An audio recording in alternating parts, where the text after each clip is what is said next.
शिकेल, हे जे शासन आहे, राज्य सरकार आहे, काहीतरी शिकेल, काहीतरी धडा घेईल आणि मुंबईकरांना पुढचा पावसाळा थोडा आरामाचा करून देईल. पण काल जे दिसलं, एकंदर पाऊस लागल्यानंतर अनेक ठिकाणी आपण पाहिलं की पाणी तुंबलं होतं.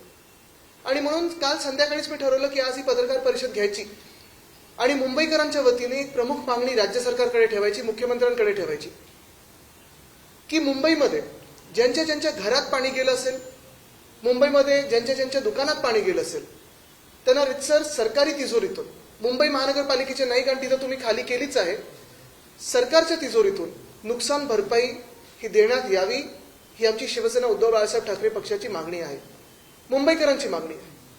कारण कालचा जो गोंधळ उडाला हा काही नुसतं पावसामुळे नाही, तर सरकारचं अपयश, मुंबई महानगरपालिकेचं अपयश, जे मुंबई महानगरपालिका गेले 3 वर्ष मुख्यमंत्री कार्यालयातून चालतं, नगरविकास खाते ह्या कार्यालयातून चालतं, कालचं अपयश हे पूर्णपणे त्यांचं आहे.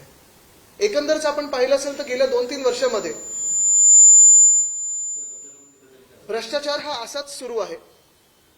पहिलं म्हणजे जर उदाहरण घेतलं तर मागच्याच वर्षी आपण पाहिलं असेल, छत्रपती शिवरायांचा पुतळा हा 8 महिन्यात पडला, म्हणजे उभारला त्यांनी, एकदम वेगळ्या थाटात त्याचं उद्घाटन वगैरे केलं, मोदी साहेबांना आणलं आणि तोच पुतळा 8 महिन्यात वाऱ्याचं कारण देऊन पडला. भ्रष्टाचार होता की नव्हता, कारवाई कोणावर झाली की नाही झाली, कोणी पुढे आलं की नाही आलं हे मला माहित नाही, पण आम्ही पाहायला गेलो तेव्हा नाटक करायला काही लोक तिथे होती.